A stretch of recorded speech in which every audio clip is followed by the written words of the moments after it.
জান্নাতুল সুমাইয়া হিমি এবং হিরো আলমকে এতটা কাছাকাছি দেখা যাবে এটা কখনো দর্শকরা কল্পনা করতে পারেনি এবং তাদের একটি ভিডিও ভাইরাল হয়ে গিয়েছে। ভিডিওতে দেখা যাচ্ছে জান্নাতুল সুমাইয়া হিমি এবং হিরো আলম কে খুব ঘনিষ্ঠ অবস্থায়, যেটা দেখে সবাই অনুমান করছে যে জান্নাতুল সুমাইয়া হিমি কি হিরো আলমের প্রেমে পড়ল। এ অবস্থায় নীলা আলমগীর নামও কিন্তু শোনা যাচ্ছে। তবে নীলা আলমগীর ক্লিয়ার করে বলেছেন যে হিরো আলমের সাথে জান্নাতুল সুমাইয়া হিমির এই ঘনিষ্ঠতার কারণে আমাকে খুব ব্যথিত করেছে। আবার অনেকেই বলেছেন নীলা আলমগীর এ বিষয়ে কথা বলতে বাধ্য হয়েছেন। আবার নীলা আলমগীরের ভিতরে কিন্তু একটা ক্ষোভও জমেছে হিমির প্রতি।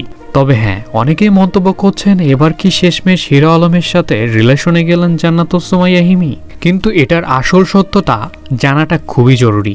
এটা মূলত দেখা গেছে যে কিছু নাটকের দৃশ্য থেকে এই ছবিগুলা নেওয়া আর কি। এটা মূলত জান্নাতুল সুমাইয়া হিমি এবং হিরো আলম একটা নাটকে জুটি বেঁধে কাজ করছেন, তাই এই দৃশ্যর ফুটেজটি সবার কাছে ছড়িয়ে পড়েছে।